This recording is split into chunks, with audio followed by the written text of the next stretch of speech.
नमस्कार विद्यार्थी मित्र, इयत्ता 9वी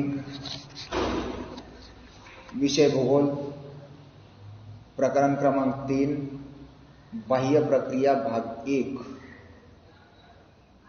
याच्या अगोदरच्या तासाला आपण याच पाठाचा पाठ सारांश पाहिलेला होता. अनेक घटकांचा अभ्यास या प्रकरणामध्ये केलेला होता. आजच्या तासाला पाठ स्पष्टीकरणामध्ये आणखी काही माहिती या प्रकरणामध्ये दिलेली आहे. त्या माहितीचा अभ्यास आपण आज करणार आहोत. प्रकरणाचं नाव आहे प्रकरण क्रमांक 3 बाह्य प्रक्रिया भाग 1. अंतर्गत हालचालीमुळे विविध भूस्वरूपे निर्माण होत असतात. म्हणजे जमिनीच्या अंतर्गत भागामध्ये ज्या हालचाली होतात त्या हालचालीमुळं भूपृष्ठावर अनेक भूस्वरूपे निर्माण होत असतात. म्हणजे काही ठिकाणी उंचवटा तयार होतो, काही ठिकाणी मैदानी प्रदेशाची निर्मिती होते, काही ठिकाणी पठारी प्रदेशाची निर्मिती होते, काही ठिकाणी पर्वतीय प्रदेश, तर काही ठिकाणी दऱ्याखोऱ्यांची निर्मिती होत असते. म्हणजे जमिनीच्या अंतर्गत भागामध्ये ज्या हालचाली होतात त्या हालचालीमुळे भूपृष्ठाचं स्वरूप बदलतं. भूपृष्ठावरील अनेक प्रक्रियामुळे भूस्वरूपांची निर्मिती व ऱ्हास अव्याहतपणे चालू राहतो.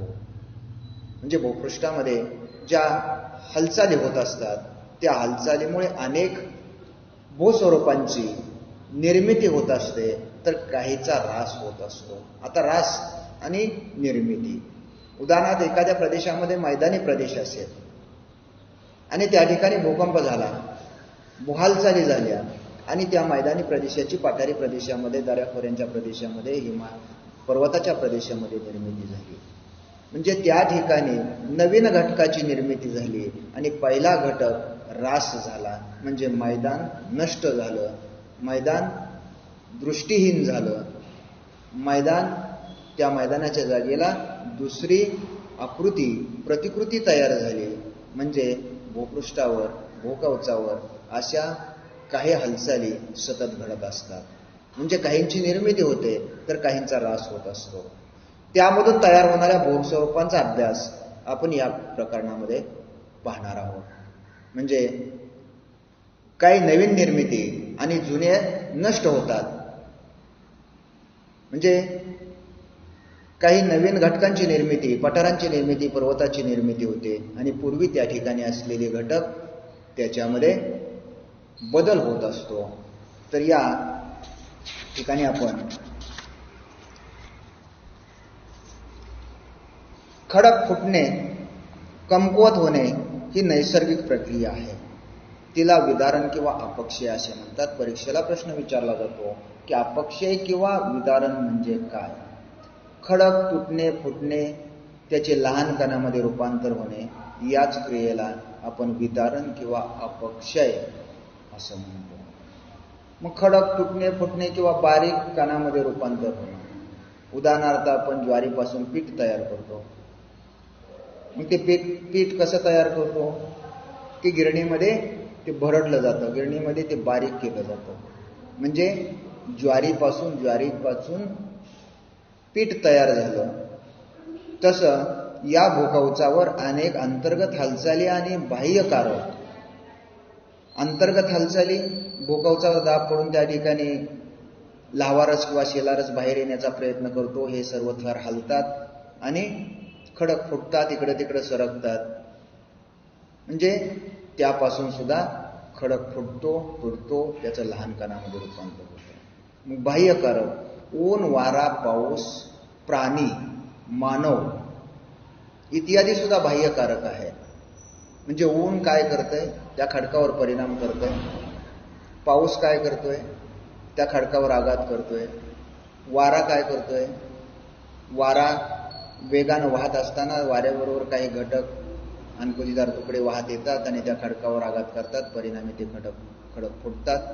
प्राणी, डोंगरावर प्राणी चरत असताना त्या प्राण्यांच्या साह्यानं किंवा मानवाच्या हालचालीमुळं डोंगरावरून एखादा दगड गरगळत उताराच्या दिशेनं खाली येतो आणि उताराच्या दिशेनं तो जात असताना अनेक दगडांना, अनेक खडकांना तो आघात करतो, त्याच्यावर तो आदळतो. परिणामी दोन्ही खडकाचे काही कण वेगळे होतात. हीच क्रिया सतत घडत असते. म्हणून खडक फुटणे, तुटणे किंवा बारीक कणामध्ये रूपांतर होण्याच्या क्रियेला विदारण किंवा अपक्षय असे म्हणतात. मग हे अपक्षय किती प्रकारचं असतंय? कायिक, रासायनिक आणि जैविक असे त्याचे 3 प्रकार केले जातात. जैविक जीवापासून, रासायनिक प्रक्रिया होऊन आणि कायिक असे 3 प्रकार याच्यामध्ये दिलेले आहेत. कोरड्या हवामानाच्या प्रदेशात कायिक विदारणाचा प्रभाव जास्त जाणवत असतो. म्हणजे कायिक विदारण आहे, हे कायिक विदारण साधारणतः कोरड्या हवामानाच्या प्रदेशामध्ये हे कायिक विदारण जास्त घडून येतं. दमट हवामानाच्या प्रदेशामध्ये रासायनिक विदारण, रासायनिक एका घटकातून दुसऱ्या घटकामध्ये रूपांतर होणं. आणि हे तिसरं जैव विदारण हे सजीवाकडून घडून येत असतं. म्हणजे 3 विदारणं आहेत.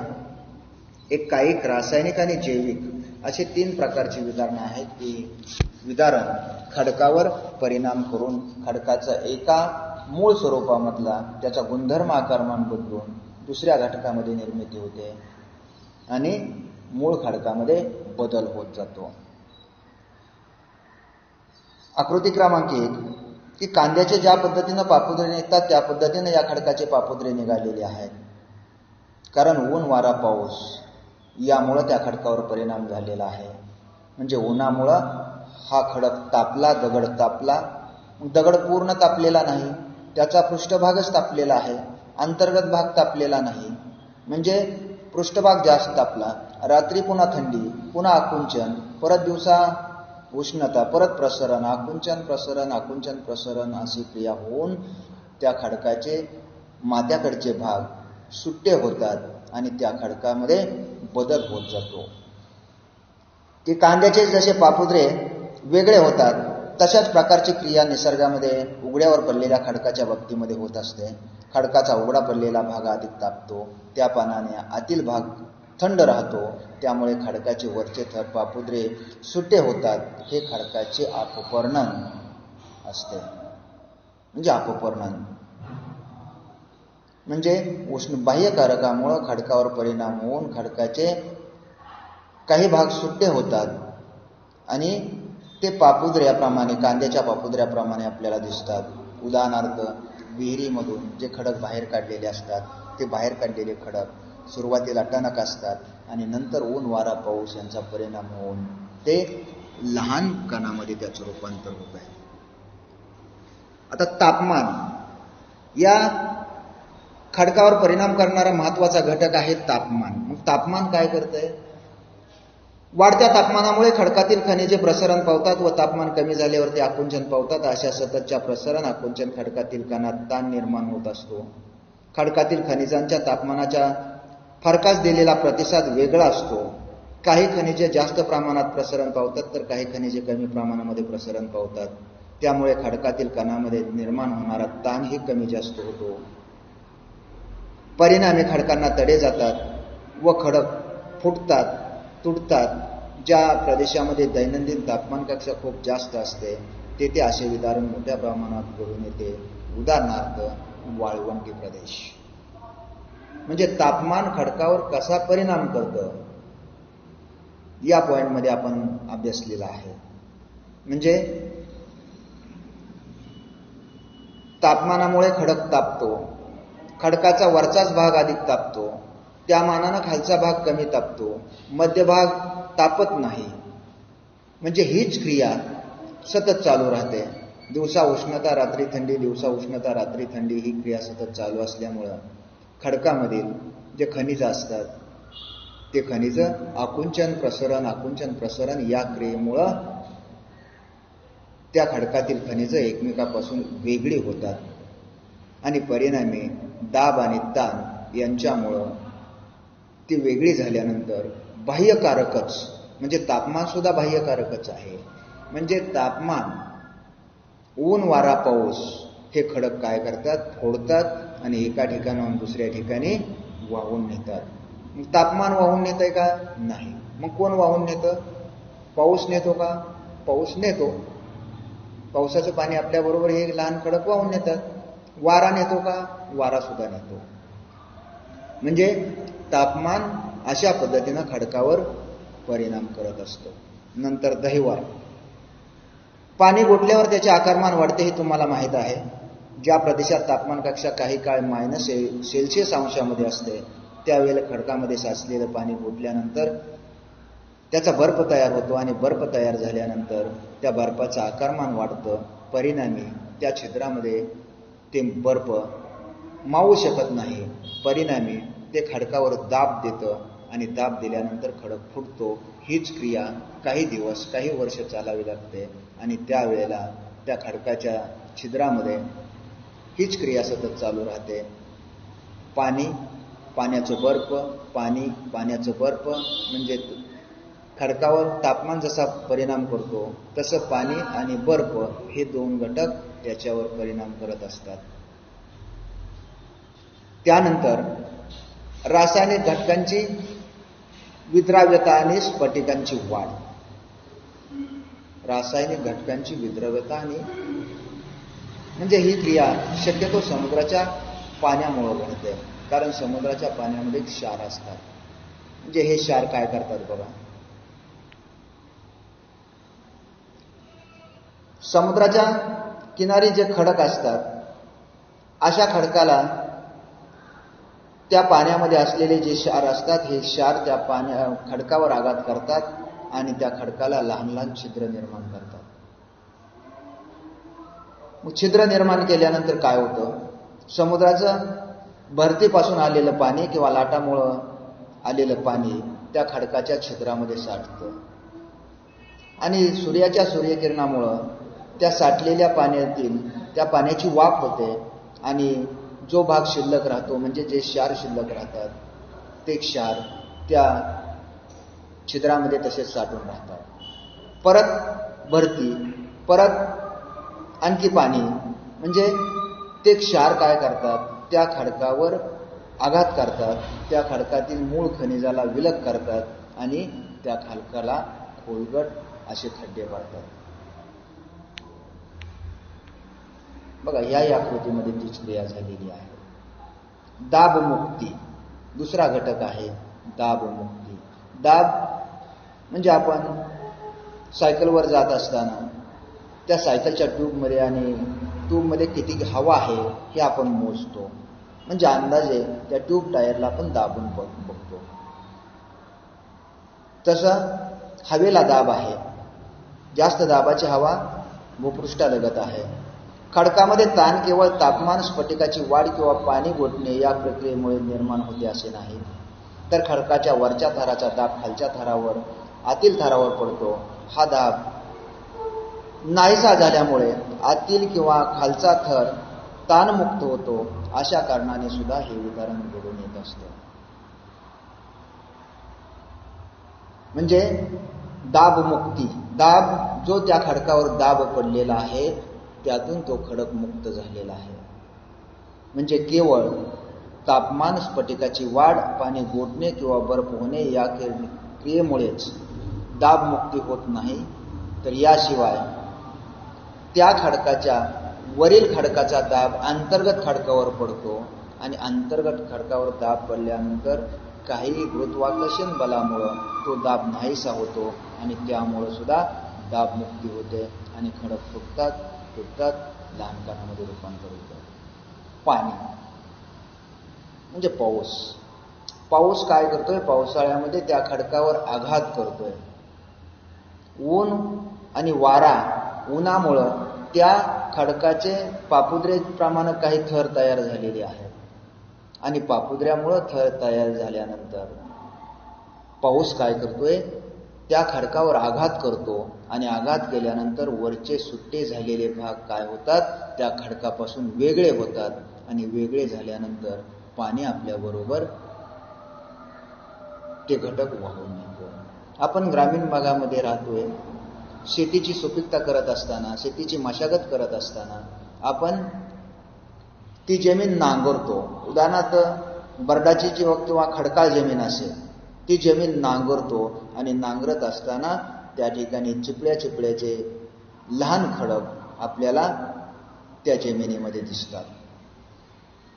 आपण जमीन कधी नांगरत असतो? उन्हाळ्यामध्ये, पावसाळ्याच्या अगोदर. मग उन्हाळ्यामध्ये त्या जमिनीमध्ये असे लहान लहान थर असलेल्या चिपळ्या निघतात. मग परत काय होतं? पावसाळ्याला सुरुवात होते, पाऊस पडतो आणि या चिपळ्या उन्हामध्ये असल्यामुळं ते ऊन त्याच्यावर आघात करतं, ऊन त्याच्यावर परिणाम करतं आणि त्याच्यातील काही कण सुट्टे करतं आणि सुट्टे करून ते कण त्याच ठिकाणी राहतात आणि शेवटी पावसाळा आल्यानंतर पाऊस त्याच्यावर आघात करतो आणि आघात केल्यानंतर त्या चिपळ्याचं रूपांतर बारीक कणामध्ये होतं. म्हणजे हे आपण सतत पाहत असतो. यानंतर रासायनिक विदारण. रासायनिक विदारणाचं एका घटकातून दुसऱ्या घटकामध्ये, एका ग्लासमध्ये पाणी घ्या, त्याच्यामध्ये खडू बारीक करून टाका किंवा खडू तसाच टाका आणि सकाळी उठल्यानंतर तुम्हाला काय होईल? ज्या पद्धतीचा खडू आहे त्या पद्धतीचा पाण्याचा रंग प्राप्त होईल.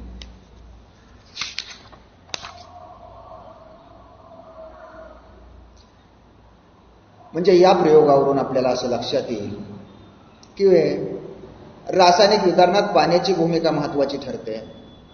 हे आपल्या लक्षातच आहे. हे खडक अनेक खनिजांचे मिश्रण असते. म्हणजे पाणी अनेक खनिजांचं मिश्रण असतं. म्हणजे पाण्यामध्ये अनेक क्षार असतात, अनेक घटक असतात.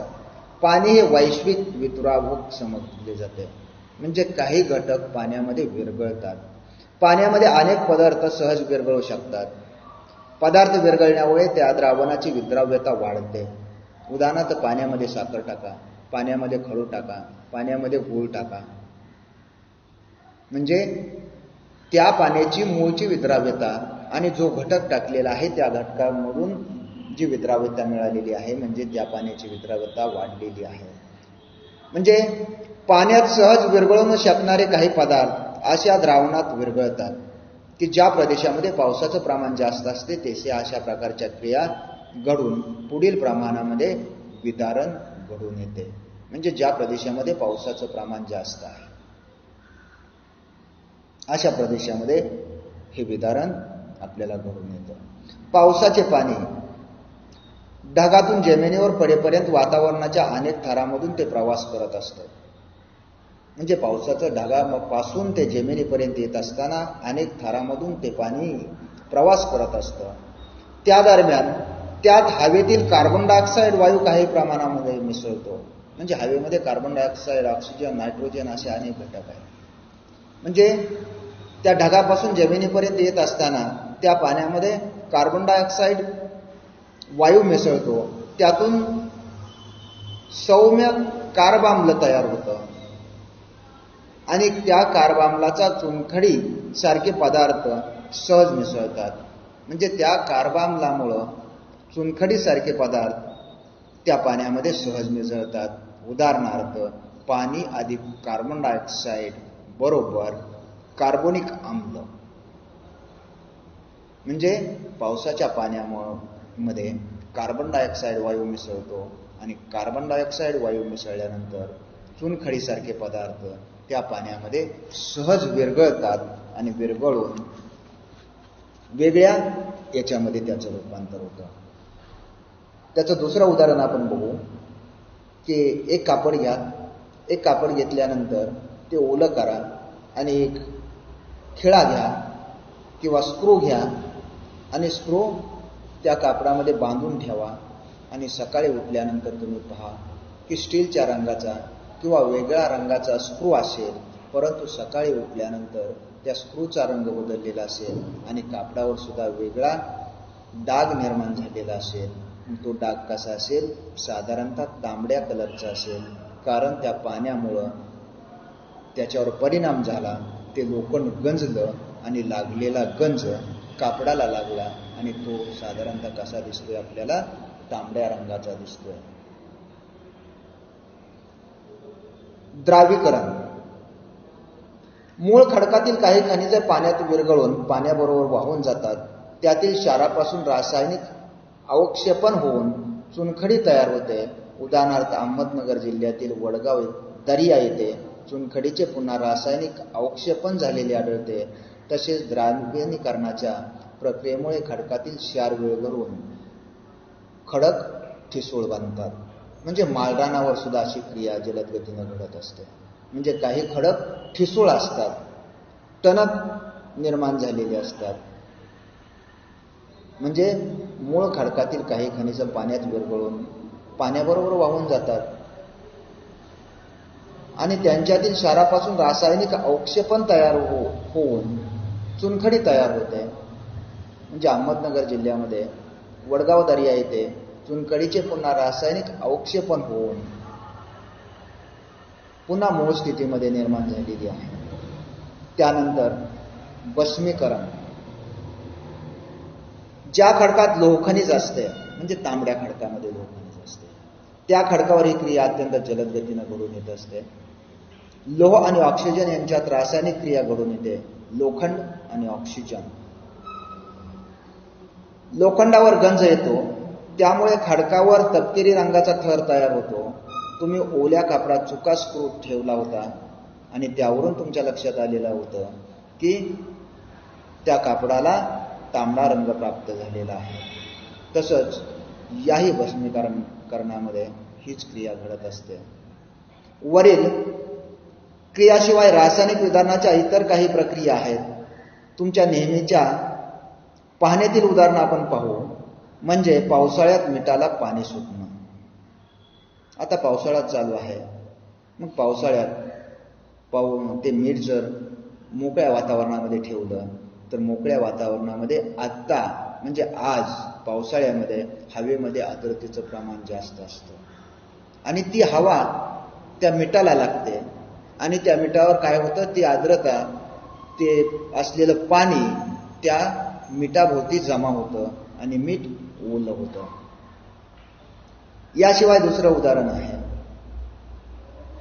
कापून ठेवलेल्या सफरचंदाच्या फोडीवर तांबूस रंग येतो. म्हणजे आपण संध्याकाळी कापून ठेवलेली सफरचंदाची जर फोड असेल, ती फोड सकाळी पाहिल्यानंतर त्याच्यावर काय होतंय, तांबूस असा रंग प्राप्त होतो. या सर्व रासायनिक किंवा जैव रासायनिक प्रक्रिया जेव्हा खडकावर होतात तेव्हा त्या खडकाचे रासायनिक वितरण झालेलं आहे असं आपण म्हणतो. म्हणजे दोन घटक आपण पाहिलेले आहेत, कायिक विदारण आणि रासायनिक विदारण. आता तिसरा जो घटक आहे, तर तिसऱ्या घटकामध्ये आपण जैव विदारण याचा अभ्यास करणार आहोत. जैव विदारण, जैव म्हणजे जिवंत असणारे. कोण जिवंत आहे आणि निर्जीव सुद्धा. उदाहरणार्थ प्राणी, हत्ती असेल आणि वनामधून हत्ती चालत असेल, मग हत्तीच्या पायाखाली जेवढे दगड किंवा कमकुवत खडक असतील, ते कमकुवत खडक काय होतील, हत्तीच्या वजनामुळं फुटतील, तुटतील, त्याचे अनेक कणामध्ये रूपांतर होईल. त्यालाच आपण जैविक विदारण असं म्हणतो. याशिवाय वनस्पतीच्या मुळ्या. मग वनस्पतीच्या मुळ्या पाण्याच्या शोधात म्हणजे पाणी शोधत कुठं जात असतात, जमिनीमध्ये खोलवर जात असतात. मग जमिनीमध्ये पाणी शोधण्यासाठी त्या खोलवर जात असताना अनेक खडकामधून खडकाचा विभंग करून, खडक फोडून, खडक इकडं तिकडं सारून त्या मुळ्या जमिनीमध्ये जात असतात. म्हणजे खडकाचं काय झालं, एका खडकाचं दोन खडकामध्ये रूपांतर झालं. म्हणजे वनस्पती सुद्धा काय करतात, हे विदारण करत असतात. कायिकांनी रासायनिक विदारणाशिवाय जैविक कारणाने देखील खडकाचे विदारण होत असते. तुम्ही अनेकदा किल्ल्यावर गेलेला असाल आणि त्या किल्ल्यावर गेल्यानंतर तुम्हाला त्या किल्ल्यावर उगवलेल्या वनस्पती असतील, त्या वनस्पती काय करतात, त्या किल्ल्याच्या बांधकामामधून त्याच्या मुळ्या पाण्याच्या शोधात इकडे तिकडे गेलेले असतात आणि त्यामुळं ते बांधकामाला छिद्र किंवा ते बांधकाम इकडं तिकडं त्याचे दगड झालेले दिसतात. म्हणजे किल्ल्याच्या बुरुजावर वाढलेली झाडे पाहिली, त्या ठिकाणी झाडाची मुळे खोलवर जाऊन बुरुजे, दगड, त्या बुरुजावरचे दगड सुट्टे झालेले आपल्याला दिसतील आणि त्यामुळं मूळ खडक फुटतात. याशिवाय जैव विदारणाचे आणखी उदाहरणं आहेत. उदाहरणार्थ मुंग्या. मुंग्या काय करतात? वारूळ तयार करतात. वारूळ तयार केल्यानंतर या मुंग्या जमिनीच्या अंतर्गत भागातील खडक फोडून त्याचे लहान लहान कण वर आणतात. म्हणजे जमिनीला छिद्र निर्माण करतात. म्हणजे छिद्र निर्माण केल्यानंतर खडक फुटतात. म्हणजे मुंग्यापासून सुद्धा जैवविदारण होतं. याशिवाय आणखी काय पाहता येईल आपल्याला? उंदीर, घूस हे काय करतात? जमिनीला छिद्र पाडतात आणि त्या छिद्रामधून जे खडक आहेत ते खडक फोडतात. म्हणजे खडकाचे दोन भाग होणे म्हणजे विदारण. घुशी, ससे यासारखे प्राणी किंवा कृमी कीटक, बुरशी येणारे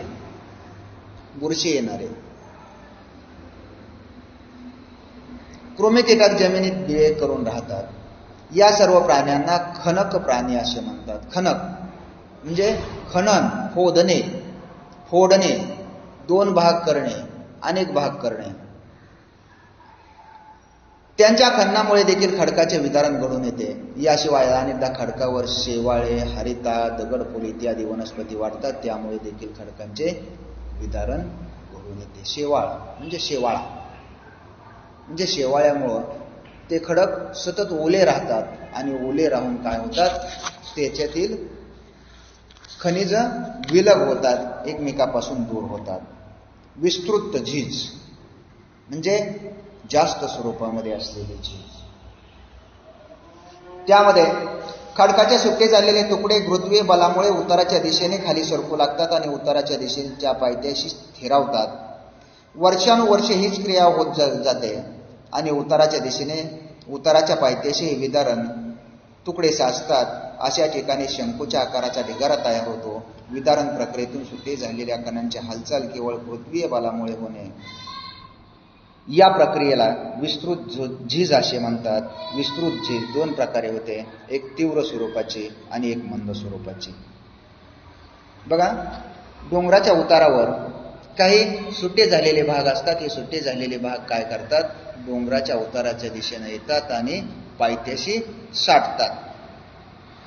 उदाहरणार्थ आपण पुणे मुंबई हायवेवरून प्रवास करत असताना काही ठिकाणी रस्ता अगदी खोदलेला आहे आणि दोन्ही बाजूला असे उंचवटे तयार केलेले आहेत. पावसाळ्यामध्ये त्या ठिकाणचे मोठे दगड त्या खोदलेल्या भागाच्या तळाशी येऊन साठलेले आपल्याला दिसतात. तसंच डोंगरावरून वाहणारे, उताराच्या दिशेने ओरंगळत येणारे अनेक घटक आपण पाहिलेले असतील. उदाहरणार्थ पाठीमागच्या काही वर्षामध्ये पुणे जिल्ह्यामध्ये माळीण नावाचं जे गाव होतं, हे माळीण नावाचं गाव त्या डोंगराच्या पायथ्याशी स्थायिक झालेलं होतं आणि अचानक रात्री डोंगरावरून अनेक महाकाय दगड या डोंगराच्या दिशेनं गरंगळत आले आणि गरंगळत आल्यानंतर ह्या सर्व दगड, माती किंवा वृक्ष, पाषाण, पाणी या सर्व घटनामुळं ते गाव गाडलं गेलं. अशा घटना या विस्तृत झीजीमुळे होऊ शकतात. तीव्र गतीने होणारी झीज म्हणजे उदाहरणार्थ दरडी कोसळणं, भूस्खलन, जमीन एकदम वर उचलणं किंवा एकदम खाली जाणं, जमीन खचणे यासारख्या हालचाली जलद गतीने होत असतात. म्हणजे आणि हा प्रकार म्हणजे जलद गतीनं झीज होणे हा एक विध्वंसक प्रकार आहे. काही काळा सेकंदामध्ये होत्याचं नव्हतं होतं. काही सेकंदामध्ये कित्येक प्राणहानी होते, काही सेकंदामध्ये वित्तहानी होते. अशा अनेक घटना अनेक ठिकाणी घडलेल्या आहेत. उदाहरणार्थ पुणे जिल्ह्यामध्ये असणारं माळीण नावाचं गाव. आणि मंद हालचाली म्हणजे मंद हालचालीमुळे असा कोणताही फरक जाणवत नाही. त्याची हालचाल अगदी मंद स्वरूपामध्ये असते, सावकाश असते. उदाहरणार्थ आपल्या जमिनीमध्ये आपण मशागत करत असताना, बांधबंदिस्ती करत असताना हे पावसाचं पाणी उताराच्या दिशेनं वाहतं आणि ज्या ठिकाणी तालीजवळ किंवा बांधाजवळ हे पाणी साठलेलं आहे त्या ठिकाणी लहान लहान कण पाण्याबरोबर वाहून येतात. परिणामी तीच जमीन इतर जमिनीपेक्षा थोडी सुपीक असते, जास्त पिकते. कारण पाण्याबरोबर वाहून आलेले जे कण आहेत ते कण काय होतात? त्या ठिकाणी साधतात. विद्यार्थी मित्रांनो, या प्रकरणामध्ये खनन करणारे आणखी काही घटक आहेत. तर खनन, विदारण आणि विस्तृत झिजेप्रमाणेच खनन ही देखील एक बाह्य प्रक्रिया आहे.